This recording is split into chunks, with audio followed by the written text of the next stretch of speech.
Lorsqu'il la rencontra, le même jour de neige à Kion, arriva le moment que tout le monde attendait. C'était le 1er janvier, Nouvel An. Et ce jour-là aussi, il y a une autre fête qui a lieu chaque année pour recevoir des bénédictions. Ce type est le seul cuisinier de ce petit village de pêcheurs et il s'appelle Julitan. Il fut chargé d'accomplir le rituel consistant à offrir pester aux dieux. Ce poisson était le plus gros que Julitan ait jamais vu. Un scientifique nommé Alex s'est approché de lui et lui a demandé de découper soigneusement. Julitan est un professionnel dans son domaine et pourrait y arriver même les yeux fermés. Il en a marre d'écouter les lamentations constantes d'Alex. Il veut vite en finir avec ça et aller se reposer. Et maintenant, le moment cérémoniel le plus important de la fête sacrée est arrivé. Pour un si gros poisson, il a pris le couteau approprié. Je me demande par où il va commencer à couper. Peut-être que je devrais commencer. Julian a décidé de faire exactement. En balançant son couteau, il a fait une puissante entaille dans le vent. Quand il a fait cela, il a vu quelque chose à l'intérieur qui l'a grandement surpris. À l'intérieur du poisson se trouvait une jeune fille. Dans ses mains, elle tenait une arme incompréhensible, soit une épée, soit autre chose. Elle était toute couverte du sang et du mucus de ce poisson et ne montrait aucun signe. L'homme qui dort mortellement dans le ventre d'un poisson, il tenait fermement l'épée, comme s'il y était collé à cause de ce mucus. Cette fille était en quelque sorte différente d'une personne. Et dans une telle situation, c'était la première rencontre de Julitan avec une créature non humaine. Quelques minutes plus tard, lui et son ami scientifique ont emmené la jeune fille chez eux. Ils l'ont allongée sur le lit pour pouvoir l'examiner davantage. Le scientifique a deviné dans ses pensées de qui il s'agissait, mais n'a pas encore osé. Et Julitan, en la regardant, rougit parce qu'il aimait beaucoup cette fille. Alex décida de vérifier si elle respirait ou non. Il a porté 2 de ses doigts à son nez et après cela, il s'est rendu compte qu'elle respire. Mais c'était là le problème. Elle a survécu dans l'estomac du poisson et cette épée géante qu'elle avait entre les mains, tout cela ne signifiait qu'une chose. Cette fille n'est peut-être pas une personne, mais quelque chose de plus. Mais qui? Le scientifique n'est pas sûr de ses suppositions, mais il en a entendu parler alors qu'il étudiait dans la capitale. Il a décidé d'aller lire un article à ce sujet et a dit à Julian de garder un œil. Mais ça a beaucoup fait peur au gars. Être seul avec une créature incompréhensible fait vraiment peur. Le scientifique était tellement intéressé par la lecture qu'il n'entendit pas ce que disait Julitan et partit simplement en fermant la porte. Maintenant, le gars est laissé seul avec cette fille. Il espérait vraiment qu'il ne se réveillerait pas à cette heure et qu'il dormirait jusqu'à l'arrivée d'Alex. Par conséquent, il a continué à regarder cette belle fille. Soudain, il se demanda à quoi elle ressemblerait lorsqu'elle ouvrirait. Le souhait du gars s'est réalisé et cette fille s'est réveillée. Il s'est immédiatement révélé être un vrai homme. Julitan lui a dit qu'elle était inconsciente. Il a donc dû s'occuper d'elle pendant un moment. Il s'avère qu'il a sauvé cette fille. Et maintenant, elle lui doit quelque situation assez délicate. Julitan continue de lui dire qu'il l'a trouvée dans l'estomac d'un poisson et l'a sauvée d'un grand danger. La fille est contente d'entendre cela et elle l'a remercié pour cela. Il semble que tout puisse se passer comme Julitan le voulait. Il l'a finalement sauvée, alors le gars a pensé qu'elle deviendrait sa petite amie. Ils se regardèrent longuement et ne détournèrent pas le regard. Soudain, le gars a eu très peur et a crié dans toute la pièce. Il s'est rapidement éloigné de cette fille et ne savait pas quoi lui dire. La jeune fille ne comprenait pas du tout ce qui venait de se passer, donc elle n'y réagissait pas du tout. Julitan était très excité devant la fille et a commencé à raconter comment il l'avait trouvée. La jeune fille l'interrompit et lui demanda quel était ce. Par enthousiasme, il n'a pas compris ce qu'elle disait au début. Mais plus tard, il a répondu qu'il s'appelait Julian. La fille a dit qu'à partir de maintenant, elle l'appellerait Maître Julian. Ces mots ont grandement surpris le gars. Pourquoi une fille l'appellerait-elle soudainement? Après cela, elle lui a demandé de dire également. Mais il y avait un petit problème. Il ne connaissait pas le nom de... Et puis, elle lui a demandé de lui donner un nouveau nom. Le gars ne comprenait pas du tout pourquoi une fille aussi adulte demandait à faire ça. La fille a insisté là-dessus et a demandé de tout faire le plus rapidement possible. Après cela, Julian était complètement confus et ne pouvait rien lui répondre de sensé. Peut-être que cette fille a perdu la mémoire, et c'est pour ça qu'elle agit comme ça. Pendant ce temps, un scientifique a trouvé dans sa bibliothèque un livre sur des créatures. Il l'ouvrit et commença à chercher la page qui parlait de ce type de créature. Le scientifique a trouvé cette page et a commencé à la lire. Il a lu jusqu'au moment où on lui parlait de conclure un contrat avec cette créature et cela l'a beaucoup effrayé. Il s'avère qu'il avait raison. Alors, il a rapidement couru dans la pièce où se trouvait la fille. Le gars sera en danger si cette créature se réveille et lui parle. Il n'y a pas de temps à perdre. Il faut mettre fin rapidement à la conclusion de ce contrat. Au moment où le maître donne un nom, un contrat est conclu entre lui et la Sheila. Ce contrat est irréversible. Il dure éternellement jusqu'à la mort du maître ou le transfert de la Sheila. Au même moment, dans la pièce où se trouvent Juliettan et la jeune fille. Il a décidé que la fille ne se souvenait toujours pas de son nom. Par conséquent, elle a besoin d'un nom qu'elle utilisera jusqu'à ce qu'elle se... Pendant plusieurs minutes, il réfléchit au nom qu'il lui donne. Il regarda le collier et comprit quel nom il pourrait donner à cette fille. Ce nom lui était associé. Juliettan l'appelait Carnelia. Le prénom est très beau et parfait pour une fille. Ses yeux sont comme ces pierres précieuses. C'est pourquoi il a décidé de l'appeler un. Les yeux brillaient vraiment d'écarlate, tout comme ce collier. La fille a vraiment aimé ce nom. Maintenant, elle s'appelle Carnelia. Elle en est très heureuse. Le gars est content qu'elle ait aimé ce nom. Tout à coup, ils ont entendu des pas approcher. C'est un scientifique en fuite qui est entré par effraction dans leur chambre et quelque chose d'étrange a commencé à se produire dans la pièce. Toutes les fenêtres et portes ont été ouvertes devant l'âme noble de celui qui conclut un contrat avec elle. Cette fille a dit son nom et a juré « Soyez fidèles jusqu'à la fin de votre vie au chevalier Julie ». Créatures enfermées à travers le monde, dans les mines, les forêts et les grottes. Ils se réveillent lorsqu'ils sont touchés par une force puissante. Et si le dompteur donnait un nom à l'éveiller. Ensuite, le contrat sera conclu avec lui. Bien qu'ils aient l'air humain, leur capacité dépasse celle des humains. Ils n'agissent que sur ordre de leur dompteur. Et quand ils meurent, les phoques retombent dans un sommeil profond. Ils vivent des milliers d'années, s'endorment et se réveillent à plusieurs reprises. 6 créatures sont appelées sots. À cette époque, Julian et son ami scientifique réfléchissaient à la marche à suivre. Alex connaît beaucoup d'histoires sur les phoques. Il les étudie presque depuis son enfance. Mais je n'ai jamais entendu parler d'un phoque fabriqué à partir d'un estomac de poisson et Juliettan était très fatigué à cause d'une position peu confortable. Il était à genoux et a levé les mains, le gars lui a demandé la permission de les baisser, mais elle n'a pas refusé. Les sots ont vraiment un pouvoir incroyable. Ils ont de nombreuses capacités, surtout pour... Même une armée de 10 000 soldats ne peut rivaliser avec eux. Le scientifique en a parlé à Juliettan et il a été choqué par mais il semble qu'il sous-estime Carnelia. Elle peut faire bien plus. Une fille peut tuer non seulement des dizaines de milliers de soldats et même détruire plusieurs pays. Pour elle, faire cela était une bagatelle ordinaire. Maintenant, Juliettan doit comprendre qu'un dompteur comme lui ne pourrait pas la réveiller. Le gars a dit que ce n'était pas lui qui l'avait réveillée, mais qu'elle s'était réveillée elle-même. Mais le fait est que le choix du nom est le réveil même. Le scientifique a lu que les phoques sont obéissants et fidèles à leur maître. Mais pourquoi cette fille n'est-elle pas comme ça? La réponse est très simple. Elle n'a tout simplement pas le sentiment que Juliettan est une dompteuse. La jeune fille n'a pas ressenti la résonance qui devrait exister entre le propriétaire et le phoque. Le gars ne ressentait aucun lien non plus et ne comprenait pas pourquoi il avait fait tout ça. C'est le gros problème qui doit être résolu maintenant. Par conséquent, le scientifique Alex a suggéré de simplement transférer le sceau à un autre. La fille, se souvenant de cette méthode, s'est calmée et a lâché Julian. Le scientifique a déclaré que le sceau peut être transféré à un autre dompteur. Lorsqu'il donnera un nouveau nom, la fille sera d'accord et Julian n'a toujours rien compris, mais il pense que tout cela va l'aider. Mais il y avait un autre problème. Y a-t-il des candidats pour cela dans ce village de pêcheurs? La fille a demandé ceci au scientifique. Il a répondu qu'il y avait... Pendant ce temps, dans la ville provinciale de Bellissima, dans une maison vivaient un chevalier et un phoque nommé Michael. Il était très obéissant et préparait même de la... Quelques minutes plus tard, il lui prépara à manger et l'apporta à son... Tout a l'air très savoureux. Ce phoque a clairement un talent pour la cuisine. Le propriétaire a remercié Michael et a commencé à manger. Michael a décidé de partager avec sa propriétaire Jessica. Ce qu'il a ressenti hier, il y avait un sentiment tellement familier, il semblait qu'il connaissait ce sceau. Michael l'a confirmé et a déclaré que ce sceau avait un passé douloureux. Elle a dit qu'elle ne voulait plus jamais se réveiller dans ce monde. Jessica, prenant une gorgée de vin rouge, a déclaré que même si elle n'avait pas d'autre choix, elle s'était réveillée. Qu'elle rencontre au moins un bon maître qui prendra soin d'elle et l'aimera beaucoup. Bord de mer, les vagues couvraient la plage de leur eau salée. Au loin, Julien était visible. Il marchait au bord de la mer. Je me demande ce qu'il faisait. Il s'avère qu'il recherche Carnelia, son sceau, parti vers un endroit inconnu.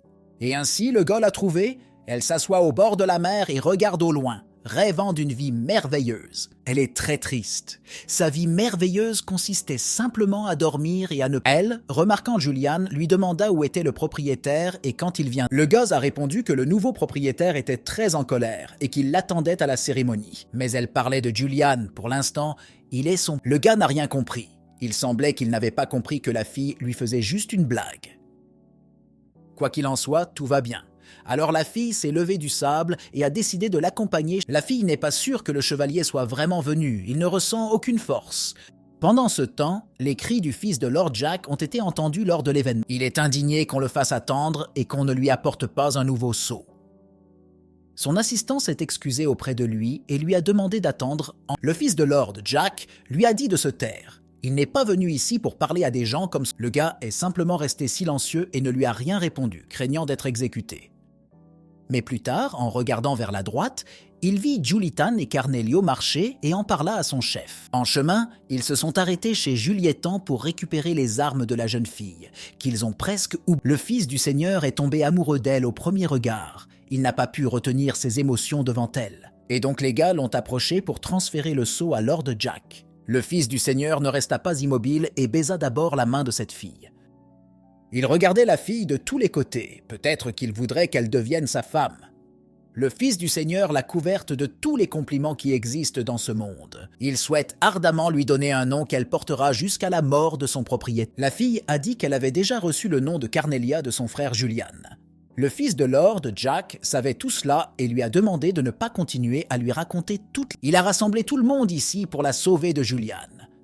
Le gars était choqué qu'une telle personne soit le fils d'un seigneur. Est-ce que tout... Le fils du seigneur a demandé à Julien de ne pas ralentir, mais de commencer à lui transférer le sceau. Le gars a accepté et lui a demandé de donner un nouveau nom à ce sceau. Pendant plusieurs minutes, le fils du seigneur réfléchit au nom et à la fin, il a décidé de l'appeler Castella.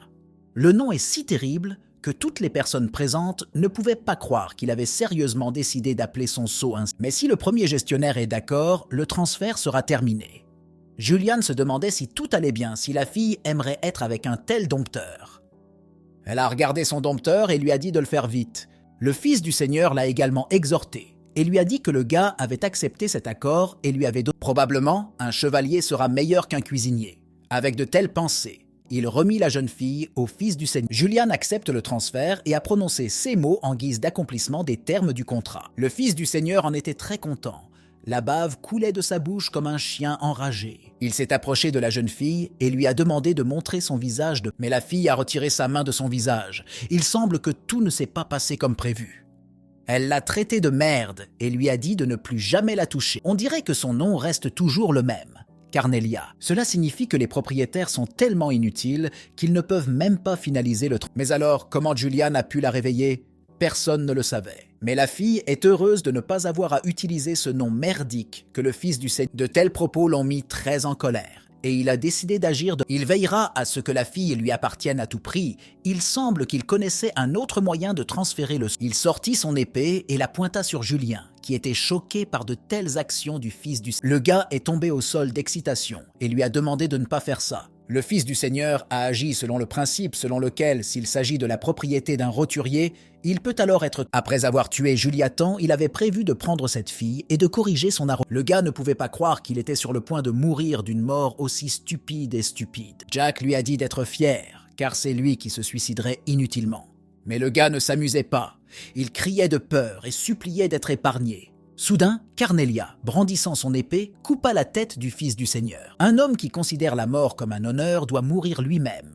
Avec ces mots, la fille a fait ce qu'il fallait et a sauvé le cuisinier innocent en même temps. Julien n'a pas tout de suite compris ce qui s'était passé.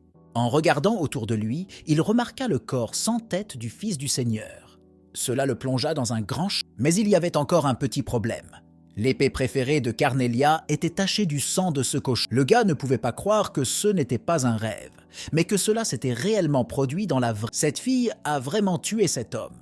Tous les gens, voyant cela, se sont enfuis avec horreur. Juliatan aurait pu être à la place du fils du seigneur si sa petite amie ne l'avait pas tué. Mais elle ne se soucie toujours pas de ce qu'il pense d'elle. L'essentiel est que son propriétaire soit en vie. Ce sera un problème pour elle s'il meurt. Derrière elle se tenaient les gardes, également horrifiés par la force de la jeune fille. Ils ont décidé de se venger car elle a tué le fils du seigneur. Soudain, les sceaux du fils du seigneur qui se tenait à côté de lui prirent une apparence complète. Les cheveux et le corps de l'un d'eux ont complètement changé. On dirait que la fille est prête à tuer ceux qui l'approchent. Son corps était complètement recouvert d'une aura rouge. Elle tremblait de partout à force d'être submergé par... Les gardes ont immédiatement réalisé que le seau utilisait la capacité cœur brisé et qu'ils devaient le tuer le plus rapide. Eux, sans avoir le temps de faire quoi que ce soit, ont été attaqués par ce seau. En quelques coups, elle s'est attaquée à l'un des gardes. Soudain, un autre garde court vers elle avec les mots Meurs. La jeune fille ressentait tout cela et pouvait facilement prédire de quel côté elle serait attaquée. Elle bloqua facilement son attaque avec son épée. Elle, sortant sa deuxième épée, s'apprêtait à attaquer le garde qui l'attaquait par derrière. Il n'a pas non plus réussi à faire face à elle et a été facilement tué d'un seau. Pendant que le premier phoque se battait avec les gardes, le second restait simplement immobile et tremblait comme s'il était... Son corps était recouvert d'une aura bleu foncé. Elle ressentait tous les mouvements qui entraient dans la portée de son aura. Le gardien a également décidé de courir vers elle par derrière afin de la tuer au plus vite. Mais il ne savait pas comment fonctionnait sa capacité. Alors la fille a pris... La gardienne est choquée par la façon dont elle a pu faire ça. D'un léger mouvement, elle parvint à le repousser pour qu'il s'envole à plusieurs mètres d'elle. Juliatan, regardant tout cela, a décidé de demander à Carnelia pourquoi il se battait sans aucune raison. La jeune fille a répondu que les seaux activaient automatiquement la capacité de destruction du cœur. Lorsque le propriétaire du seau meurt, il perd la tête et entre en colère. « Est-il possible d'arrêter cela ?» demanda Juliane. La jeune fille a répondu qu'ils se battraient et reprendraient leurs esprits après un... Cependant, il est peu probable que les gardes tiennent aussi longtemps en combattant des phoques aussi puissants. Ils leur étaient clairement inférieurs en force, même s'ils les attaquaient en grand nombre. La bataille s'est poursuivie jusqu'à ce qu'au moins un garde reste en vie. Les phoques tuèrent impitoyablement les gardes les uns après les autres, n'épargnant aucun. La fille a coupé les membres de CSGA avec des mouvements légers. Et l'autre fille a également commencé à se battre activement, tuant les gardes les uns après les autres. Elle courut vers l'un d'eux et commença à le frapper avec ses griffes, comme celles de vol. Le premier seau a également continué ce hachoir à viande, son épée complètement enveloppée du sang des gardes. Elle leur a laissé de telles blessures dont personne n'avait jamais rêvé. CS Phoque était si cruel qu'il est impossible, personne ne pouvait leur faire du mal. Pas un seul garde dans ce... Ils sont tous morts d'un seul coup de phoque, sans avoir le temps de faire quoi que ce soit. Il ne reste qu'un seul garde en vie, et la meilleure chose à faire est de s'enfuir. Il l'a fait, mais c'était trop tard. De plus, alors qu'il s'enfuyait, par excitation, il trébucha sur une pierre et tomba à terre. Une chose était claire. Aujourd'hui, il ne reverrait pas sa famille et serait tué par ces créatures. Il leva les yeux et vit un seul des phoques s'approcher de lui depuis les... Avec ses griffes, elle pouvait le diviser en petites particules, ce qu'elle a fait avec cette garde. Juliettan a tout regardé et en a été horrifié. Il avait aussi peur de devoir bientôt subir le même sort qu'eux. Soudain, l'un des phoques lui lança une épée. On dirait que Juliettan est sur le point d'être tué. Mais non! Il a eu de la chance que Carnelia se trouve à côté de lui, qui a rapidement réagi et bloqué cette attaque. L'attaque fut facilement repoussée. Carnelia réussit à sauver son... Maintenant, une chose est claire. Ces sots se sont occupés de tous les gardes et ont décidé de tuer Juliane avec Carnelia. Le gars tremblait de peur. Il ne voulait pas mourir maintenant, mais cela n'a pas du tout effrayé la fille. Elle est toujours prête pour de tels combats et ne laissera jamais mourir son... L'un des phoques courut vers eux pour tuer Juliettan. Même si Carnella déteste se battre contre les phoques, elle devra quand même se protéger et protéger son... Mais il semble que rien ne puisse être fait. La fille aux griffes est déjà proche et est sur le point de l'attaquer. Carnelia est une combattante expérimentée, elle peut donc facilement affronter des phoques comme c'est elle, balançant son énorme épée, a porté un coup écrasant à la fille aux griffes. Ce phoque n'a même pas eu le temps de réagir et de comprendre ce qui s'est passé, il a donc été tué. Juliettan a été choqué par ceux qu'il a vus. Il ne pouvait pas penser que son seau pourrait si facilement faire face à un autre. Mais il y avait encore une autre fille qui voulait aussi les tuer. Elle est devenue encore plus furieuse lorsqu'elle a vu son amie tuer. Elle, sans réfléchir, a couru à grande vitesse pour attaquer Carnelia. Son avantage était qu'elle avait 2 épées, ce qui l'aidait à infliger encore plus de dégâts. Juliettan, voyant cette fille s'approcher de son seau, lui cria de faire attention, mais Carnelia savait quoi faire même sans lui. Elle est passée maître dans ce domaine. Cette fille, brandissant ses épées, la frappe plusieurs fois. Soudain, Carnelia a disparu quelque part et ce phoque n'a même rien remarqué. Elle était au-dessus d'elle. Elle a réussi à esquiver le coup avec une vitesse incroyable et à sauter. Carnelia est sur le point de frapper d'en haut. On dirait que c'est la fin d'un autre saut. La fille s'est rendue compte que Carnelia était au-dessus d'elle, mais elle ne pourrait pas réagir. Par conséquent, Carnelia lui porte un coup dévastateur, coupant son corps en 2 parties. Aujourd'hui, il est peu probable que le chef s'endorme à cause de cela. Il est choqué par... Et pas seulement lui, mais les habitants de cette ville qui ont tout regardé. Tout le monde a été surpris de voir à quelle hauteur elle a sauté et comment elle a tué le phoque d'un seul coup. Ils réalisèrent que cette fille était aussi un sot, le sot de Maître Julitan. Personne ne pouvait croire qu'une fille aussi jeune et douce possédait un pouvoir aussi incroyable. Tout ce qui s'est passé ici avait l'air Les corps des gardes étaient tellement mutilés qu'il était très effrayant de les regarder, et tout cela était surveillé par un cuisinier innocent, Julian. Il toucha son visage et réalisa qu'il y avait du sang dessus. Mais ce n'était pas le sien, mais celui des gardes. Mais il ne comprenait pas cela. Il avait peur de voir du sang humain sur son corps, et pas le sien non. Le gars a commencé à avoir des hauts le cœur et à vomir par terre devant tout le monde. Cornelia a décidé de l'approcher et de lui demander s'il allait bien ou non. Le gars a répondu qu'il allait bien, et que grâce à elle, ils étaient en vie. Elle a dit que les phoques devenaient fous si leur propriétaire mourait, et c'est ce que faisaient les phoques faibles. Néanmoins, le gars lui est reconnaissant, même s'il ressemblait à un mort. Elle a accepté le fait qu'elle avait un propriétaire pathétique et n'a pas continué à l'offenser de quelques... Même s'il ne peut pas faire le transfert normalement, tout s'est bien passé. À ce moment-là, les gars ont décidé de se cacher de l'endroit où tout s'était passé. Les ambulanciers sont arrivés sur les lieux de l'incident et ont commencé à mettre les blins dans des sacs. Ils ont été immédiatement mis dans des cercueils et emmenés au cimetière où sont enterrés les gardes. Les gars se sont cachés à proximité dans la forêt et ont simplement regardé ce qui se passait comme si de rien. Le scientifique Alex les a recherchés pendant très longtemps et après un certain temps, il a finalement réussi à... Il leur a demandé ce qu'ils feraient et maintenant, après ce qu'ils... Il se demandait ce qu'ils pensaient de ce que ferait le seigneur féodal lorsqu'il apprendrait que son fils, ses soldats et ses forces... La jeune fille a répondu que s'il y avait des problèmes dans la vidéo de l'armée locale, elle les réglerait en 1 minute, mais le scientifique ne lui a pas demandé à quelle vitesse elle les tuerait.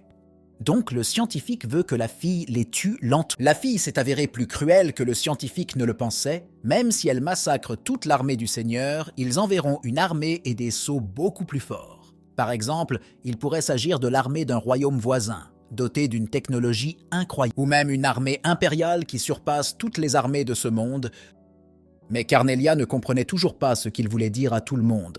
Elle ne pouvait pas croire qu'une armée aussi nombreuse serait allouée à cause du fils du seigneur de ce petit village. Mais le seigneur est un noble, et cela n'a pas arrêté la jeune fille. Si l'armée du royaume vient, elle y fera face dans 2 jours.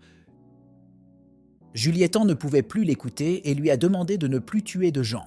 La fille a été un peu surprise par ce que son propriétaire... Il a dit qu'il n'est pas nécessaire de tuer simplement parce qu'ils sont pauvres et faibles. Cela ne veut pas dire que leur vie ne vaut rien. Personne ne mérite de mourir sur un coup de tête. Et puis, la jeune fille a pointé son index dans la direction où étaient chargés les cadavres des gardes. Elle lui a demandé pourquoi il n'avait pas dit ça alors que la tête de La jeune fille a qualifié son propriétaire de faible, fragile et incapable de... Je me demande ce qu'il veut de cette fille alors, s'il n'est pas... Tout le monde se tue. Il y eut une sorte de pause gênante dans leur dialogue.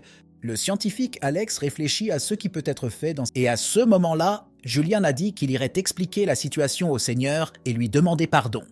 Mais ce type pourrait-il pardonner que son fils ait été tué?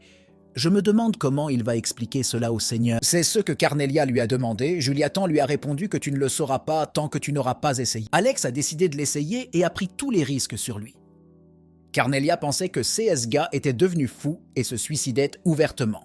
Mais on ne peut pas défaire ce qui a été fait. Le scientifique le lui fera savoir. Pourquoi le transfert du sceau n'a pas eu lieu et pourquoi la bataille a finalement commencé, il leur a assuré qu'il pouvait l'expliquer. De toute façon, ce sera mieux si Alex s'en va que Juliettan s'il meurt, alors ce n'est définitivement pas le propriétaire du sceau. Le soir arriva. Julian et son phoque Cornelia étaient toujours dans la... La jeune fille a décidé de visiter les tombes des phoques qu'elle a tués lors d'une récente bataille. Elle, en regardant ces tombes, se souvenait de ces moments où ils se battaient. La façon dont la fille aux griffes l'a attaquée et elle a repoussé ses attaques. La façon dont la fille aux 2 épées a essayé de la tuer.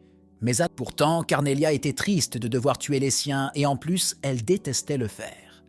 Au bout d'un moment, Julian s'est approché d'elle et lui a demandé ce qui... Il s'est rendu compte qu'il n'aurait pas dû la distraire et s'en est excusé. La fille lui a quand même demandé... Julian lui dit que le scientifique Alex était enfin revenu du Seigneur. Elle n'arrivait pas à y croire. Il semblait que tout s'était très bien passé et sans problème. La jeune fille s'est demandé s'il était arrivé intact, si sa tête et ses mains étaient en place ou non. Julitan a répondu que tout allait bien et qu'il n'y avait pas lieu de s'en inquiéter. Les gars sont rentrés chez eux pour écouter ce que le scientifique leur dirait. Il s'est avéré que Lord a dit qu'il voulait entendre des excuses de la part des deux. Juliettan était ravi de la tournure des événements. Il savait que son ami scientifique serait capable de s'en sortir. Mais la jeune fille a été légèrement surprise que le Seigneur ait décidé de faire cela. Quel genre de fou accepterait les excuses des assassins de son fils? Le scientifique ne pouvait pas comprendre d'où venait Carnélie avec un tel pessimisme. C'était peut-être parce qu'elle avait vu le pire côté de l'humanité pendant des millénaires, mais elle n'avait pas l'intention de s'excuser. Mais soudain, Julian, faisant de jolis yeux comme un chiot, lui a demandé de... Finalement, il a réussi à la convaincre, mais cette méthode a fonctionné. Le gars est incroyablement heureux qu'elle ait accepté cela et n'a pas immédiatement refusé. De plus, il s'agit d'un ordre de la propriétaire du sceau. Elle ne pouvait donc pas le... La nuit tombait. Le drapeau de la famille du seigneur féodal était visible dans le ciel. Au milieu de la forêt se trouvait son manoir, dans lequel lui, sa famille et ses serviteurs... Son sujet lui rapporta que Julitan et Carnélie étaient allés vers lui pour lui demander pardon pour ce qu'ils avaient fait. Après cela, Lord Denzil a appelé son sujet nommé Jog. Moins de 10 secondes s'étaient écoulées avant qu'il n'apparaisse à côté de son... Il est prêt à exécuter tous les ordres de son seigneur et n'avait pas le droit de le refuser. Denzil lui a demandé de préparer la meilleure épée pour les invités venus de... Et pour qu'à l'aide de cette épée, il les écorche vifs avant de les tuer. Un gaz avec une bouchée de nourriture a demandé à une fille si elle avait besoin de nourriture. Le gars n'a pas compris d'où la fille tire sa force. Elle a répondu qu'elle absorbe l'énergie de l'environnement, que c'est quelque chose comme la photosynthèse. Le gars s'est demandé comment tout cela s'était passé. Il a essayé de comprendre comment on peut manger de l'énergie et Mais la fille a dit que ce n'était pas si important pour lui et qu'il ne devrait pas s'y plonger. La fille regarda les plumes comestibles que le gars tenait dans ses mains et se surprit à penser qu'elle voulait encore manger un peu. Elle a arraché de la nourriture des mains du gars, il était confus. Le gars l'a regardé avec perplexité pendant qu'il mangeait. Il lui a demandé pourquoi elle mangeait si elle n'avait pas besoin de nourriture, ce à quoi elle a répondu qu'elle mourrait simplement de faim. Le gars ne comprenait pas ce que la fille disait et a fouillé dans son sac pour prendre de la nourriture pour lui-même. La fille a pris une bouchée et a dit dans sa tête que ce n'était... Le gars a dit que Stéon lui avait dit que les phoques avaient une très longue vie et qu'ils changeaient souvent de propriétaire. La fille a écouté. Il se demandait quel était l'ancien propriétaire d'Emma. Alex pensait qu'il était un chevalier important, mais la jeune fille s'assit pensivement et regarda au loin. La jeune fille s'assombrit, s'assit et regarda le feu brûlant en pensant quoi répondre à Alex. Emma a demandé au gars s'il savait ce qu'était l'espace personnel, mais il a pensé que c'était une sorte de... La jeune fille a confirmé sarcastiquement qu'il s'agissait d'un sort qui interdit aux autres d'envahir sa vie privée. Emma utilise ce sort comme un signe qu'elle a posé suffisamment de questions inappropriées et a suggéré qu'il se couche car il était déjà tard pour le gars. Le gars ne comprenait. Il regarda la jeune fille bouleversée lui tourner le dos et se coucher. La lune brillait de mille feux. Il était vraiment déjà très tard, et le gars ne s'est pas disputé avec la fille. Ils se sont couchés, mais la fille n'a pas pu dormir pendant longtemps. Elle s'est allongée et a pensé à ses anciens... Au loin, au sommet de la tour, on apercevait un drapeau flottant au vent. Quand Emma et Alex s'approchèrent du portail, ils virent à quel point le château était immense. Le gars était ravi de la taille de ce château, mais la fille semblait très modeste. À son avis, il ne se démarque même pas dans le contexte du village. Un homme, l'un des serviteurs du Seigneur, s'est approché d'eux. Les gars L'homme leur dit que le Seigneur les avait déjà attendus. L'homme se figea de surprise. Il vit dans les mains d'Emma une énorme épée avec une gravure dessus. L'homme s'est approché de la jeune fille et lui a dit qu'il était interdit d'introduire des armes à l'intérieur et que son arme pouvait... La fille était très en colère. Elle lui a demandé s'il regretterait ses actes, puisque tous ceux qui touchaient son épée se retrouvaient sans main. L'homme a immédiatement sauté de l'épée parce qu'il ne voulait pas perdre ses mains. « Emma !» Alex a crié. Elle a dit qu'elle n'entrerait pas sans son épée et qu'Alex s'excuserait pour les deux. L'homme avec la peur dans les yeux leur a demandé d'attendre une... Il courut très vite jusqu'à l'entrée du château. Emma ne comprenait pas pourquoi c'était si problématique pour elle d'entrer avec son épée. Soudain, les portes s'ouvrirent. Un homme est apparu craintivement derrière la porte, disant qu'il pouvait passer avec des armes. Il marchait dans de longs couloirs bordés de drapeaux. Ils remarquèrent que les portes s'ouvraient lentement, les portes leur étaient ouvertes. Ils ne comprenaient pas quoi faire, et s'ils pouvaient aller plus. Ils avancèrent modestement et à petits pas. Alex regarda autour de lui essayant de tout voir. Devant eux, sur une grande chaise, ils aperçurent un seigneur près duquel se tenaient de nombreux. Alex et Emma se sont approchés du seigneur et ont réfléchi à la manière de se présenter. « Je suis le cuisinier Alex du village de Kion. Je salue le seigneur. » se présenta Alex en s'inclinant. Le seigneur dit affablement qu'il en avait entendu parler. Alex s'est agenouillé et a demandé pardon pour son fils, le seigneur, auquel il lui a ordonné de se relever. Alex a continué à parler de l'incident avec la rupture du seau. Il a dit que les morts ne peuvent pas être ramenés et une larme a coulé sur son visage. Le seigneur a demandé à Alex de se rapprocher. Il ne comprenait pas très bien si c'était possible. Il a demandé au seigneur s'il devait se rapprocher de lui ou s'il avait des hallucinations. Emma regardait ce qui se passait avec incrédulité. Elle regarda le seigneur dans les yeux pour essayer de comprendre ses actions. Le seigneur se leva de sa chaise, se souvenant de Stéon. Il a dit au seigneur qu'Alex avait été élevé dans le village parce qu'il avait perdu ses parents très tôt. Alex a confirmé que c'était bien lui. Le seigneur a dit qu'Alex mettait toujours ses parents en danger. Le gars a regardé le seigneur avec incompréhension. Le seigneur a soudainement saisi le gars à la gorge et lui a crié « Ne penses-tu pas que cela vaut la peine de les récompenser en te sacrifiant ?» Le domestique se dirigea rapidement vers la fille. La jeune fille observait les actions des serviteurs. Les serviteurs du seigneur entourèrent la jeune fille en cercle. Les mains tendues, ils lançaient une sorte de sort de plus en plus vite. Emma sentit une chaîne s'enrouler autour de ses jambes. Elle ne pouvait pas tomber de sa place. La chaîne s'enroulait presque entièrement autour du corps de la jeune fille. Les chaînes serraient très fort le corps de la pauvre fille. Elle ne comprenait pas comment cela s'était produit. Elle ne savait pas quoi faire. Elle souffrait beaucoup. La fille souffrait beaucoup du fait que les chaînes se resserraient de plus en plus. Elle a vu comment le seigneur continuait à étrangler Alex.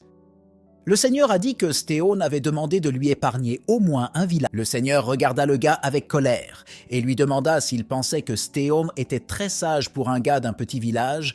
Alex, le seigneur a jeté le gars par terre. Le gars est tombé au sol, a heurté violemment le sol et a eu le souffle coupé à vide. Le seigneur a regardé Alex avec un regard en colère et l'a traité dit. Le gars était allongé sur le sol, inconscient. Et le seigneur lui a dit qu'il faisait confiance à l'homme. La fille souffrait, mais elle regardait le seigneur. Le seigneur a dit à Alex que lorsqu'il aurait scellé Emma, il lui trancherait la gorge. En entendant cela, la fille lui a seulement ri au nez. La fille savait que tout se passerait comme ça. C'était l'acte attendu du seigneur d'un petit village. Le seigneur est devenu encore plus en colère contre les paroles d'Emma. Il pense que c'est trop impudent pour un sot. Quand je te scelle. La jeune fille regarda le seigneur en souriant et demanda « Vont-ils le sceller ?» Les domestiques se regardèrent avec confusion. Emma s'est mise en colère. « Tu penses que tu peux vraiment m'arrêter ?» Avec ces mots, cette chose faible, avec son épée, elle a enterré son épée sur le sol. Elle a coupé le portail et tous les serviteurs se sont dispersés sur... Il ne pouvait pas comprendre comment tout cela s'était... Le seigneur regardait tout cela et ne pouvait pas l'arrêter. Son principe était de se débarrasser des personnes. « Êtes-vous venu ici en sachant ce qui allait se passer ?» demanda le seigneur. Le seigneur s'est mis encore plus en colère et a dit que ce n'était pas... La jeune fille avait hâte de lancer son épée. Le seigneur esquiva l'épée, mais ne vola pas vers lui. Tout le monde regardait ce qui se passait avec horreur dans les yeux. L'épée a transpercé le corps dans le manteau noir. Il s'est avéré que c'était Joe.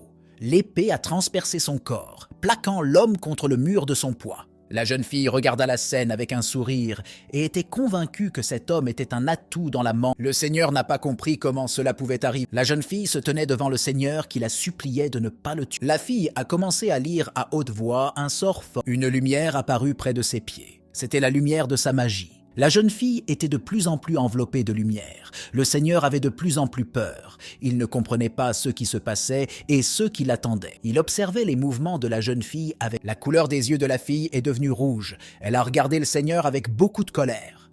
Une lumière brillante est apparue de nulle part. Après tout ce qui s'est passé, le ciel au-dessus d'eux était couvert d'une couleur ardente. Le gars, après être resté allongé par terre pendant plus de 10 minutes, s'est finalement réveillé et a ouvert les... Il ne comprenait toujours pas ce qui s'était passé, mais la jeune fille était heureuse qu'il ait enfin repris ses esprits. Julian se demandait où était le seigneur et le reste des gars qui étaient ici.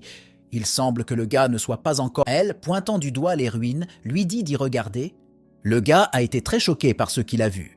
Il ne comprenait pas comment tout cela s'était passé. La fille lui répondit que le seigneur et le reste des gars étaient quelque part sous les décombres. Il s'avère que la fille savait tout dès le début. Elle savait que le seigneur leur ferait cela. Tel père, tel fils.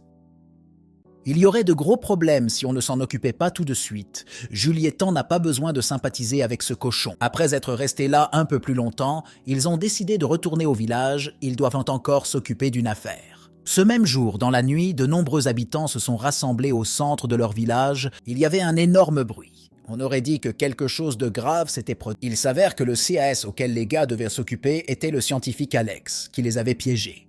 Carnelli a porté son épée à sa gorge et a dit qu'avant sa mort, elle écouterait au moins ses dernières paroles. Le scientifique a dit qu'il n'avait pas d'autre choix pour sauver le village. La jeune fille a pensé que c'était une excuse très stupide.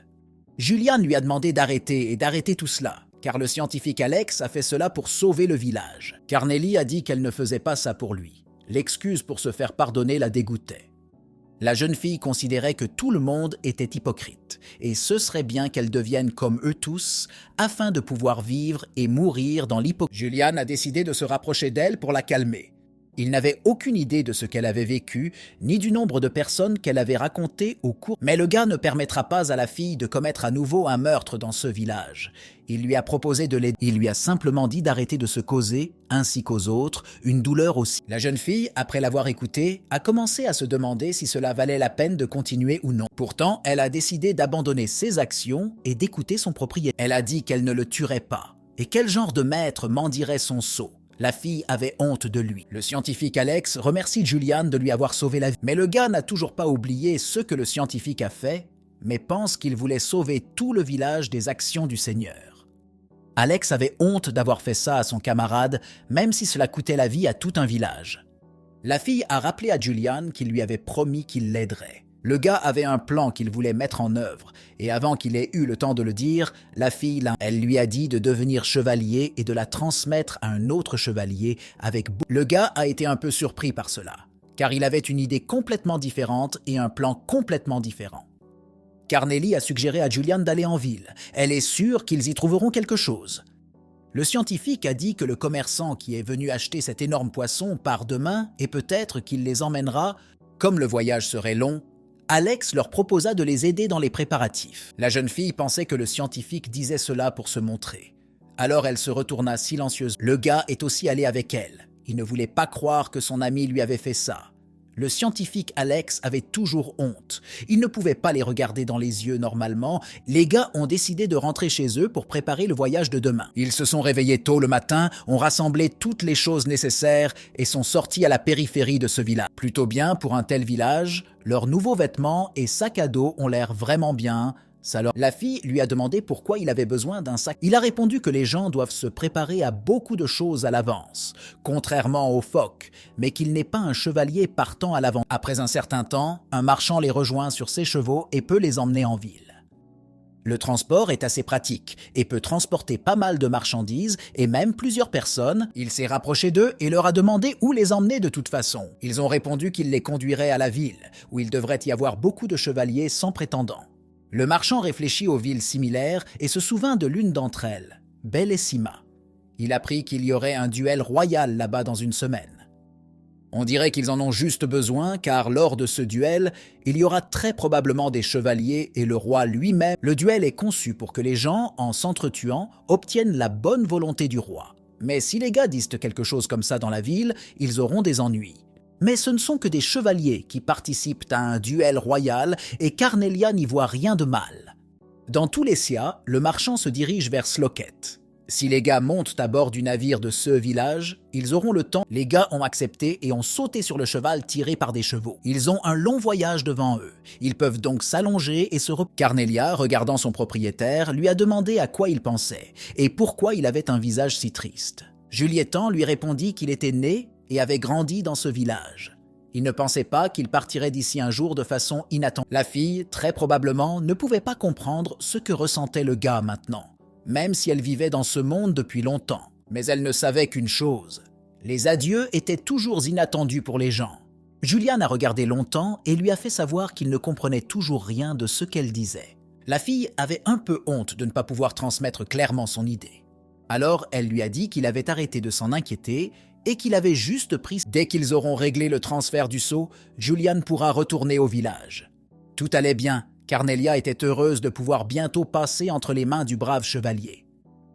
Quelques heures plus tard, ils sont arrivés dans ce village. Les bruits des mouettes se sont fait entendre, car il est situé au bord. Socket est un village portuaire où s'effectuent la plupart des mouvements internationaux de et qui aurait cru que le navire serait plein de monde. Il semble que le duel royal soit très populaire et que le prochain navire arrivera après. Carnelia a proposé d'assommer quelques personnes et de prendre leur place. Mais le gars est catégoriquement contre de telles actions. Ensuite, elle a proposé de reprendre tout le navire. Mais Julian lui a encore demandé d'arrêter de dire des bêtises et d'arrêter de se démarquer. Les gens avaient déjà commencé à discuter du fait que tout le château de Lord Denzil avait complètement disparu. Mais tout le monde n'arrivait pas encore à y croire. Comme le pensait Juliettan, cela ne valait pas la peine d'attirer autant l'attention avec un tel... Alors que devraient-ils faire? Peut-être qu'ils pourront trouver un meilleur moyen que celui proposé par Carnelia.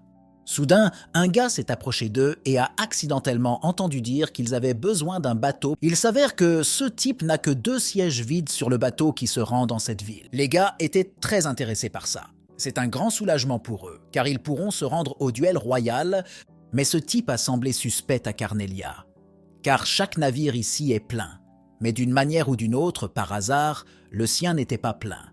Alors l'étranger a dit que s'il ne le voulait pas, Juliettan a dit qu'ils avaient accepté l'offre et ont demandé à l'étranger de leur montrer. C'est comme demander à la Lune un bateau pour Belsim à cette période de l'année. Il semble que Juliettan croyait vraiment qu'on pouvait faire confiance à cet étranger et a assuré à son sceau que tout irait bien.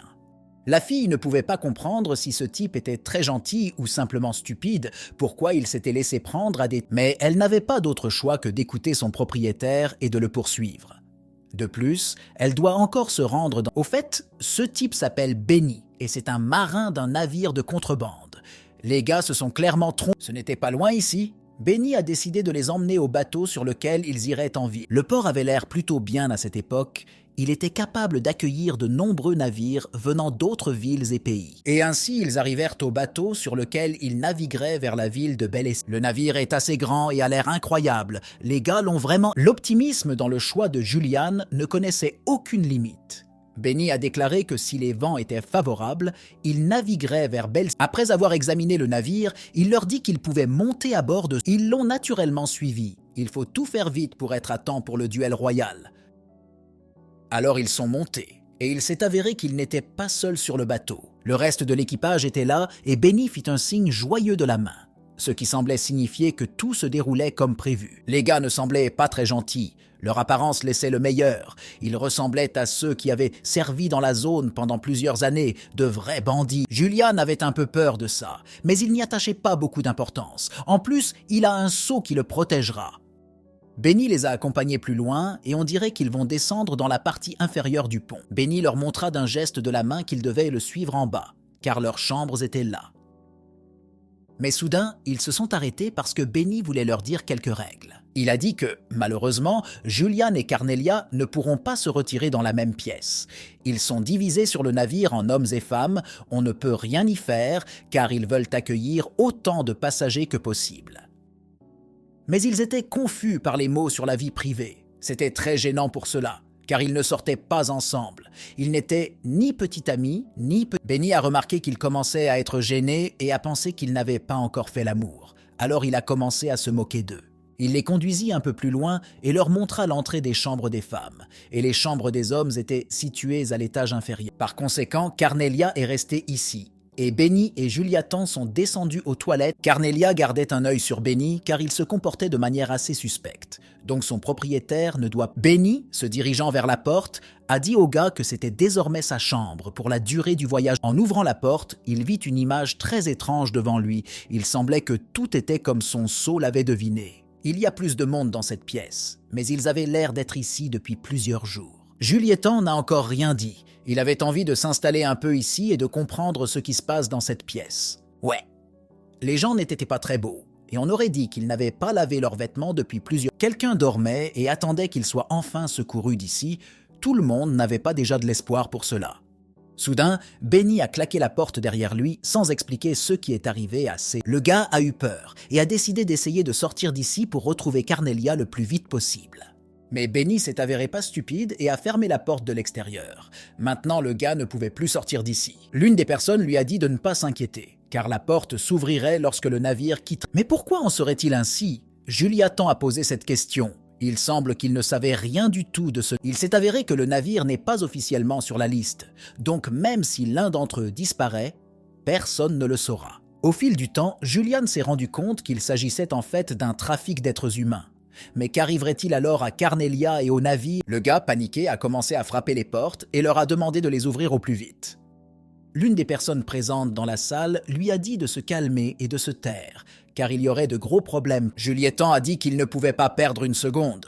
Ce vaisseau pourrait être en danger s'il ne retrouve... En regardant vers la droite, il trouva un objet avec lequel il pourrait facilement ouvrir. Il courut rapidement vers ce coffre et le prit dans ses bras pour s'en servir, pour enfoncer. Il l'a fait pivoter et a fait ceci, et la poignée est tombée de la porte.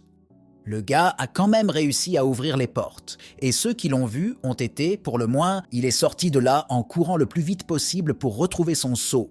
Il ne voulait pas qu'il détruise. Le gars n'avait jamais couru comme ça avant. Même dans le village en jouant à chat, il ne pouvait pas courir aussi vite.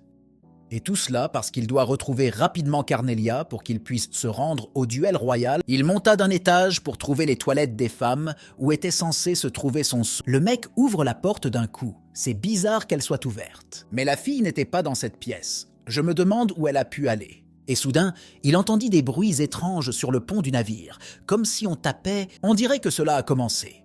Carnelia va détruire ce navire et le brûler jusqu'au sol. Julie tend à peu près là où elle se trouve et a couru un étage plus haut pour trouver son seau. Il pensait qu'elle utilisait la même capacité qu'au palais du Seigneur et détruira complètement ce navire et peut-être même tout le port de la ville. Le gars doit empêcher cela le plus rapidement possible, car sans ce navire, ils n'arriveront pas à Belle. Mais il semble que tout allait bien. Le soleil brillait et ses rayons tombaient sur les voiles de ce navire. Le gars était déjà sur le pont en train de crier pour que son seau s'arrête et ne fasse pas une grosse... Tout s'est avéré bien meilleur. Elle a vaincu tous ces bandits et s'est assise sur l'un d'eux en chantant une chanson amusante. Et Juliettan est venue ici en courant pour la sauver, ou plutôt l'arrêter pour qu'elle n'utilise pas cette même capacité. La fille a juste ri. Ça l'a fait rire qu'il pensait vraiment qu'elle allait détruire le navire ou quelque chose. Sesjan était méfiant, alors Carnelia a décidé de les vérifier. Mais il semblait qu'il s'agissait de passeurs, vendant des gens pour la plupart. Soudain, Benny est sorti de sous les corps des bandits et a dit que tout cela était faux et que tout cela n'était pas vrai. Il est clair qu'il dira que ce n'est pas vrai, car qui avouerait dans une telle situation? Et soudain, d'autres personnes ont commencé à grimper sur le pont et ont couru sous ses... Ils ne pouvaient pas comprendre ce qui se passait ici et pourquoi les membres de l'équipage avaient été battus. Mais Carnelia lui a demandé... Mais pour une raison quelconque, les gens l'ont traité d'imbécile et lui ont demandé... Maintenant, la fille ne comprenait pas du tout ce qui se passait ici et attendait une explication de Benny. Le navire est parti et pendant ce temps, Benny a pu expliquer correctement ce qui se passait sur ce navire. Il a dit qu'il est difficile pour ceux qui n'ont ni argent ni statut d'entrer à Belzima, donc il les aide sous prétexte de trafic d'êtres humains. Juliettan s'est excusé pour leur comportement. Ils ont juste mal compris leurs intentions. Benny a assuré que tout allait bien, car une partie de la faute lui incombait de ne rien leur expliquer tout de suite. Après cela, Benny leur a demandé qui ils étaient. La fille s'est présentée comme un phoque et Julian n'a pas donné... Ensuite, la fille a dit qu'il allait suivre une formation de chevalier, qu'ils avaient des affaires à Belsim, donc ils naviguèrent. Ce chevalier a l'air stupide. Mais comme vous pouvez le voir, Carnelia est très forte. Benny a été surpris que ces gars ne connaissent pas un navire séparé qui baise des... Pour le duel royal, il y a un navire séparé pour les chevaliers, où vous pouvez obtenir gratuitement votre propre chambre et en conséquence, les gars ont perdu la possibilité de naviguer normalement et dans des conditions confortables vers la ville où se déroulera le duel royal.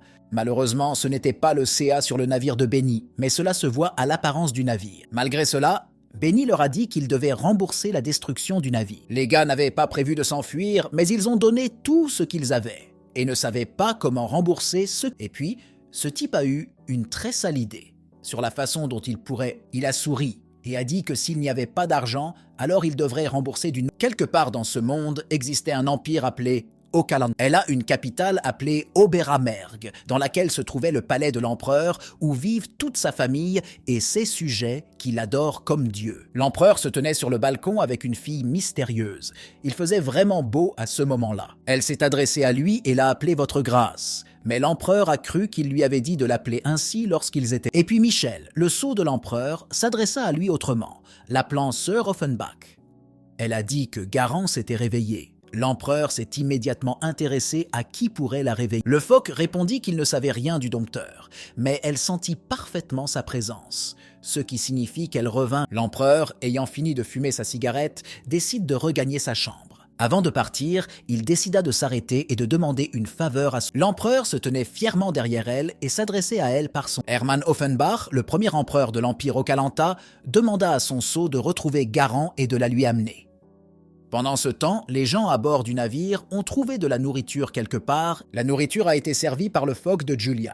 Ce soir, elle fera office de serveur. Tout le monde voulait vraiment essayer cette nourriture, mais Carnelia leur a demandé à tous de se calmer, car la nourriture ne les échapperait. Je me demande qui a cuisiné si délicieusement, qui a réussi à conquérir les papilles de tous ceux qui étaient à bord de ce... Il s'est avéré que c'était Julitan.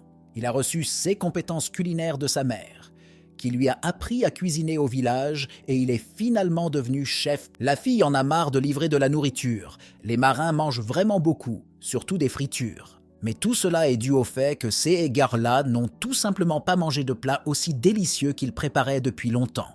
Les marins étaient surpris que le chevalier puisse si bien cuisiner. Et, malheureusement, c'est tout ce qu'il pouvait faire si bien. Ce que Carnelia a décidé de demander à Benny si cette nourriture était suffisante pour couvrir leurs dettes. Mais il a répondu que il s'est avéré qu'une nourriture aussi délicieuse ne suffit pas à payer leurs actes. Et puis la fille s'est mise très en colère. Mais plus tard, Benny a dit que c'était une blague et que tout s'est bien passé. Comme ils avaient bien mangé, Benny les invita à jouer à un jeu intéressant. Mais il semble qu'il y aura peu de participants, puisque la plupart d'entre eux sont ivres et se sont endormis juste à temps. Carnelia, à cette époque, jouait au bras de fer avec ceux qui pouvaient encore tenir debout. Il était évident qui serait le... Et Juliatan, avec Benny et le reste des gars, ont mis la musique et ont commencé à danser dessus. C'était le meilleur jour sur ce navire que Benny ait jamais connu de toute sa vie. Le lendemain matin, ils aperçurent la ville même dans laquelle se déroulerait le duel royal. Julian s'est réveillé et la première chose qu'il a décidé de faire a été de voir où il se trouvait maintenant et de savoir s'ils... Pensez-y, ce type a laissé derrière lui son village de Kione. Maintenant, une grande ville l'attend. Et tout a commencé avec le Nouvel An, cette fête sacrée où il fallait sacrifier de la nourriture pour Dieu. Après avoir coupé un gros poisson, il y trouva Carnelia, qui deviendra à l'avenir son sceau. Je me suis même souvenu du moment le plus clé de sa vie, le réveil de la presse et la conclusion d'un contrat avec elle. Et comment le processus de transfert de ce sceau au fils de Lord Jack était presque terminé? Ensuite, la fille ne pensait même pas qu'en acceptant, elle manquait une telle chance de passer du temps avec une personne aussi merveilleuse que Julian. Et puis, sans hésitation, elle tua le fils de Lord Jack d'un seul coup d'épée, lui coupant la tête au passage. Ensuite, ils sont venus demander des excuses au seigneur Tennyson lui-même, puisque l'ami scientifique de Julian, Alex, leur en avait parlé. Lorsque le seigneur menaça de les tuer, Carnelia utilisa sa technique et détruisit complètement le palais du seigneur Tenzi. Ensuite, ils sont retournés au village pour punir Alex de les avoir piégés. Se souvenant de cela, il voit cette image dans sa tête, où Carnelia a porté son énorme épée à la gorge d'Alex.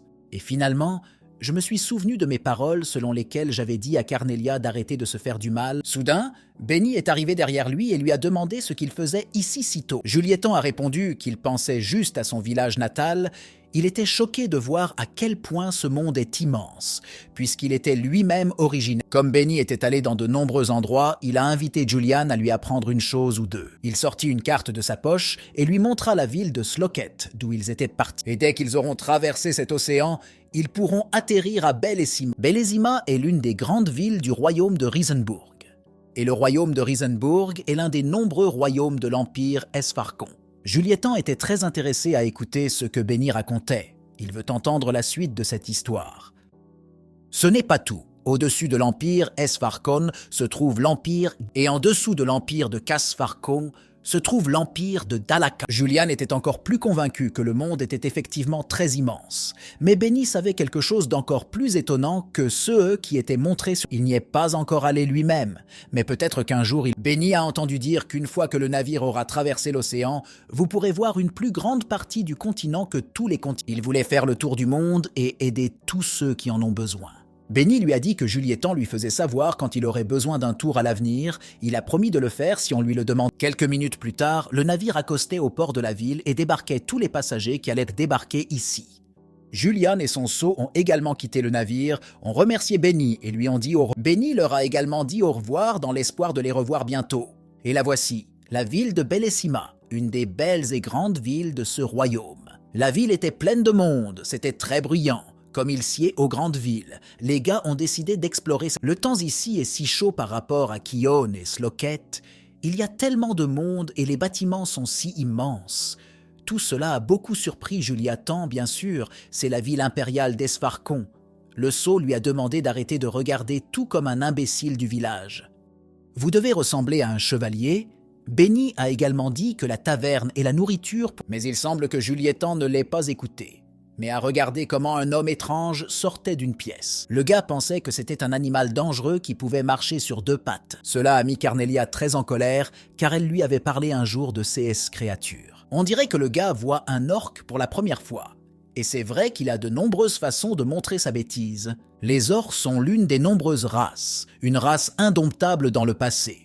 Mais après avoir été réduits en esclavage par les humains, non seulement les orques étaient des esclaves, bien avant que Carnelia ne s'endorme, mais les gens subjuguaient des Raksas comme les elfes et les... Les gars se sont arrêtés pour voir ce que faisait l'orc. Il fit simplement ce que son maître lui demandait de faire et retourna dans la pièce. Julietan, voyant tout cela, s'est rendu compte que le sort de ces créatures est si cruel qu'il semble que les humains soient les créatures les plus cruelles de cette planète. Soudain, le sol dans cette zone a commencé à trembler et tout cela était accompagné de bruits forts. D'après les mots que Julian a réussi à comprendre, c'était Sir Kudro. Le gars a regardé en arrière et a vu cet homme assis sur un énorme éléphant. Il a crié à tout le monde de se dépêcher et de se pencher s'ils veulent. Kudro est le grand marchand de Bellissima, et les roturiers devraient écouter les gens comme lui. Comme Julietan n'était pas du coin, il a accidentellement bloqué le chemin du grand marchand Kudro. Comment ose-t-il faire ça ?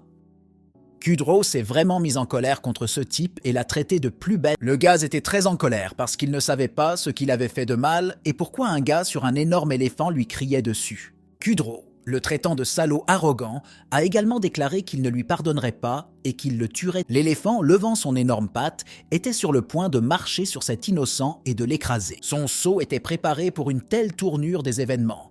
Il sait donc quoi faire dans une telle situation. Et Julietan avait tellement peur qu'il ne pouvait pas bouger. Il y a eu une énorme explosion parce que l'éléphant a marché à l'endroit où se tenait Julietan. Le commerçant est convaincu d'avoir pu écraser cet insolent qui a osé lui barrer la route et ne lui a pas permis d'aller plus loin. Mais il s'est avéré que l'éléphant n'a pas complètement marché sur le sol. Sa jambe était tenue par une silhouette sombre. C'est Carnelia qui, grâce à sa force puissante, a pu facilement tenir la patte d'un énorme éléphant. L'éléphant était en fait gêné de ne pas avoir causé de dégâts importants et d'écraser personne pour la première fois. Le grand marchand Kudro a été très surpris par la force de cette fille. Il ne pouvait pas comprendre qui elle était et où une telle mignonne avait de telles capacités. La jeune fille a sorti son énorme épée et a décidé de mettre fin à ce cirque d'un... Juliatan, réalisant ce qu'elle pouvait faire maintenant, lui a demandé d'arrêter et de ne pas faire de bêtises. Mais il était trop tard, la jeune fille, utilisant ses capacités, sauta à une grande hauteur et était sur le point de porter un coup. Elle fait plusieurs sauts périlleux dans les airs pour que lorsqu'elle tombe, elle puisse tuer cette créature d'un seul coup. Carnelia a réussi à porter un tel coup que le grand marchand a failli tomber de son gros éléphant préféré. La jeune fille a décidé de l'achever, infligeant de nombreux coups au corps de l'éléphant, le divisant ainsi en plusieurs parties. L'éléphant a cessé d'exister en une seconde et maintenant le marchand était complètement foutu. Il pourrait facilement être tué. Comment un humble marchand a-t-il osé bloquer le chemin d'un chevalier, mais Julietan ne comprenait pas très bien qui elle considérait comme le chevalier, lui ou elle. Elle lui a demandé de se taire et de ne rien dire de plus. Mais après cela, la jeune fille s'est corrigée et a dit « Tais-toi, monsieur ». Le marchand pensait que le chevalier agissait délibérément comme un imbécile pour le piéger. Mais maintenant, les règles du jeu ont radicalement changé. tous les droits qu'il avait passés entre les mains de Carnelia. Maintenant, ce marchand n'avait plus le droit de marmonner avec sa bouche sale. Juliettan ne comprenait toujours pas comment tout cela s'était passé en quelques secondes. Il venait de mourir aux pieds de cet énorme éléphant. Et il semblait que son sot Carnelia appréciait le fait qu'il soit désormais dominant dans cette situation. Contrairement aux gens comme ce marchand, le chevalier Juliettan est très gentil et poli. Alors maintenant, le modeste marchand doit implorer son qui sait, s'il s'agenouille et commence à demander grâce, alors peut-être que Carnelia lui sauvera la vie. Le commerçant était choqué par ceux qui l'entendaient. Il n'avait jamais eu à s'humilier autant que maintenant. Dans ses pensées, il voulait déchirer cette fille et son petit ami. On dirait qu'il n'a pas d'autre choix. Il est maintenant désavantagé et n'a nulle part où s'enfuir alors que son fou est mis en pièces. Mais néanmoins, il a décidé d'agir de manière agressive. Qualifiant Carnelia d'idiot et d'impudent, le marchand ne comprenait pas dans quelle situation il se trouvait. La jeune fille tenait son épée sous sa gorge. Un léger mouvement et l'homme perdrait la tête. Sa bêtise n'a tout simplement pas de limite. Le commerçant a continué à les insulter, les traitant de lâches. Il croit qu'ils l'ont attaqué lorsqu'il a baissé sa garde. Carnelia ne voulait pas faire de cérémonie avec lui et lui a dit de se taire, après quoi elle lui a demandé comment il voulait mourir. Le commerçant s'est un peu calmé. Il semblait qu'il se rendait compte que dans cette situation, ce n'était pas une option de se comporter ainsi. Il a donc réfléchi à la façon dont il pourrait sauver sa vie et sortir de la situation pour ne pas rester humilié. Le marchand a décidé de défier Julian dans un duel royal. Il semble que les événements vont se développer beaucoup plus intéressants. Mais le gars ne comprenait toujours pas pourquoi le marchand l'avait défié en duel, et non Carnelia, qui avait tout arrangé. Alors il dit à son sot que le marchand semblait les avoir mal compris. Mais Carnelia le regarda comme s'il était une personne stupide et décida de lui expliquer comment tout cela. Mais avant cela, elle a demandé à son propriétaire de lui donner un ordre sur ce qu'elle devait faire. Peut-être qu'elle devrait le couper verticalement comme son animal de compagnie. Le commerçant, en entendant cela, a eu peur et a dit que dans 3 jours, il réserverait une place pour un... Après cela, il a commencé à les fuir de toutes ses forces, criant qu'il n'osait pas s'enfuir et refuser le duel. Carnelia a commencé à rire beaucoup à cause des actions du marchand, mais Julian n'a pas vraiment aimé ça. Il ne voulait pas que les choses continuent comme ça. Le gars a décidé de demander à Carnelia pourquoi elle l'avait provoqué en duel, parce que le gars avait très peur de ça et, en général, il ne sait pas comment. La fille lui a assuré que tout allait bien et qu'il n'y avait aucune raison d'être très excité. Après tout, le duel dont parlait ce cochon est un duel entre phoques, c'est-à-dire que ce ne seront pas les propriétaires qui se battront, mais les phoques eux-mêmes. Le gars s'est demandé pourquoi il le pointait du doigt. Carnelia a expliqué qu'un défi est toujours lancé aux propriétaires et que des duels ont lieu formellement entre les propriétaires des... Mais au lieu de s'inquiéter, il devrait trouver une taverne. Les vêtements de la fille sont complètement couverts de sang. Elle devrait se dépêcher et se changer. Le gars, voyant quels étaient ses vêtements maintenant, fut horrifié. C'est un euphémisme. Il n'était pas encore habitué, depuis le meurtre du fils du Seigneur, à voir du sang humain. Mais les gars n'avaient pas un sou, mais ils n'avaient pas besoin d'argent. Après tout, Julian, selon son sceau, était un chevalier errant. Il ne servait donc à rien de s'inquiéter à ce sujet. Pendant ce temps, dans la maison du chevalier Jessica, qui porte un sceau nommé Michael, le sceau dont il parlait est apparu dans la ville où ils se trouvent actuellement. Ils sont sûrs. Jessica décida de vérifier auprès de son sceau de qui il parlait. Michael a dit qu'il avait dit à propos d'un sceau au passé douloureux qu'il faudrait un pouvoir extraordinaire pour le réveiller. Il pensait que celui qui faisait cela était le meilleur chevalier capable de la réveiller. Curieusement, un chevalier doté d'un tel pouvoir apparaît dans cette ville juste avant le début du duel royal. Jessica voulait le voir de ses propres yeux, peut-être même apprendre à le... Elle a demandé à son sceau Michael de les suivre et de savoir où ils vont souvent dans cette ville. Michael a accepté et a commencé à exécuter. Au même moment, les gars, se promenant dans la ville la nuit, ont pu trouver une taverne pour chevaliers et phoques. Ils se sont approchés de l'employé de cet établissement et Carnelia lui a dit que Juliatan était ce même chevalier errant sans pitié. C'est lui qui a tellement humilié le marchand Kudro et l'a presque privé de sa tête. L'ouvrier, entendant cela, les salua avec joie et espéra que les gars trouveraient leur séjour ici. Julian veut juste vous dire qui ils sont vraiment et pourquoi ils sont venus. Mais Carnelia ne lui a pas permis de faire cela, le frappant avec son coude sur le côté droit du ventre. Il était nécessaire de jouer une scène devant l'ouvrier. Alors Carnelia a dû prétendre qu'elle était un phoque attentionné et soucieux de l'état de son propriétaire. Elle lui dit à l'oreille qu'il devait maintenant faire semblant d'être un chevalier tout le temps et ne plus penser à leur dire la vérité. Carnelia a dit à l'ouvrier que Sir Knight avait été grièvement blessé lors de la dernière bataille et qu'il était de très mauvaise humeur après avoir rencontré. L'ouvrier a eu l'honneur de servir ici le chevalier Juste et, avec sa permission, les a conduits dans les meilleures salles de cette taverne. Les gars n'ont pas d'autre choix, alors ils ont suivi l'employé pour s'enregistrer dans une belle chambre. Et alors ils s'en sont approchés. L'ouvrier a trouvé les clés de cette porte et l'a ouvert. Il leur a montré la chambre et leur a dit que des vêtements de rechange et de l'eau dans la salle de bain avaient déjà été préparés. Nous espérons que la fille, après avoir examiné cette pièce, l'a assez bien notée. L'essentiel est qu'elle soit spacieuse et qu'il y ait un endroit pour dormir. C'était devenu gênant pour Julian de réaliser qu'il vivrait dans la même pièce qu'une fille aussi douce et belle. Il ne pouvait même pas s'empêcher de plier les choses. Son comportement rappelait le même comportement quand ils étaient sur le navire. On dirait que le gars a vraiment des pensées sales dans la tête. Carnelia a commencé à rire très fort. Elle ne pouvait pas s'empêcher du comportement de ce Julietan est tellement idiot qu'on dirait qu'il pensait que les phoques avaient leur propre chambre grâce à leur propriété. Pour un chevalier, un sceau n'est pas différent d'une épée ou d'un bouclier, qui, dans son bon sens, garderait une épée et un... Le gars s'est avéré si naïf, mais ce n'est pas le sujet maintenant. Carnelia a décidé de regarder toute la pièce et d'aller d'abord se changer. Julian restait là. La gêne ne l'avait toujours pas quitté. Il ne savait pas encore quoi faire ici. Au fil du temps, après avoir disposé ses affaires, il s'assit à table et commença à manger une pomme rouge jutée. Les ouvriers ont veillé à ce que les enfants aient de la nourriture pour la première fois, car après un long voyage, ils n'avaient rien. À ce moment, Carnelia a pris une douche puis a changé ses vêtements. Le gars, finissant sa pomme, a regardé à quoi ressemble maintenant son seau. Le plus important, c'est qu'elle sentait frais. Il semble que la fille ait décidé de s'habiller un peu vulgaire pour un tel moment. Le gars ne comprenait pas pourquoi elle avait fait ça avec les vêtements que Julietan lui avait fournis.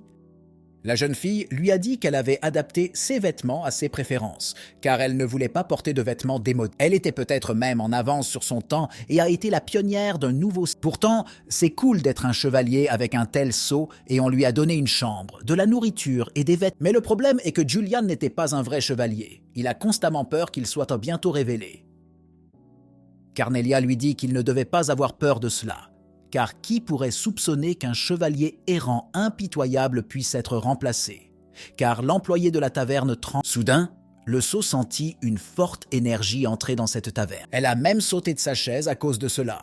Son propriétaire ne comprenait toujours pas ce qui s'était passé. Une chose était claire, quelqu'un s'approchait de leur chambre et avec une aura plutôt forte. Les gars qui sont venus dans leur chambre se sont excusés d'avoir interrompu leur repos et ont demandé si le chevalier était dans cette... Il s'avère que c'est une représentante du chevalier, Jessica Dietrich, qui souhaite les rencontrer. Carnelia a entendu parler de la famille Dietrich, cette famille aux chevaliers reconnue par l'Empire. Alors il ne devrait pas avoir de mauvaises intentions. Mais Carnelia n'en était pas si sûre, même si elle ne ressentait pas l'intention de tuer. Juliatan a réfléchi à tout et s'est rendu compte que si son sceau n'avait pas soif de meurtre.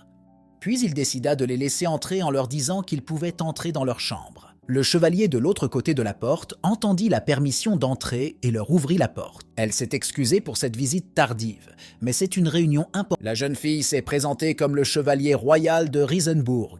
Jessica Dietrich, elle est venue dans le but de rencontrer le grand chevalier sur lequel le gars a dit son nom, mais comme il n'était pas un vrai chevalier, il était gêné d'en parler à tout le monde. Jessica les a remerciés pour l'accueil chaleureux et le gars leur a dit qu'ils pouvaient entrer et s'asseoir à table. Carnelia a réagi étrangement au comportement de son propriétaire. Elle a pensé qu'il commencerait immédiatement à crier qu'il était du village et que ferait-il s'ils étaient exposés? Carnelia a dit que Sir Knight est un chevalier errant. Il n'est connecté à aucun pays. Elle leur a demandé de comprendre que le gars ne veut pas révéler sa famille. Jessica et son phoque sont allés plus loin pour s'asseoir à table et discuter. Chevalier cachant ses ancêtres, la jeune fille s'intéressa encore plus à ce qu'il leur cachait. Pendant ce temps, des feux d'artifice retentissaient dans la ville. Il semblait que les gens passaient des vacances. Karina, qui est un phoque, a regardé ça. Elle a vraiment aimé les feux d'artifice et ne pouvait détourner ses yeux d'un tel spectacle. Son propriétaire était également avec elle. La jeune fille a pointé son doigt vers le feu d'artifice et a dit qu'il semblait qu'il y avait un festival dans cette ville. Mais le gars a juste ri. Peut-être qu'il a de mauvaises intentions envers cette ville. Ce type s'appelle Zélide Vinchristine. C'est un chevalier exilé dans l'Empire et pour l'instant, il a donné aux gens le temps de profiter de sa... En fin de compte, ce sera encore plus excitant. Les événements peuvent se dérouler de telle manière qu'ils pourraient menacer l'existence. Le temps et les événements montreront qui est qui et qui défend la justice et l'amour et qui défend l'hypocrisie et la guerre.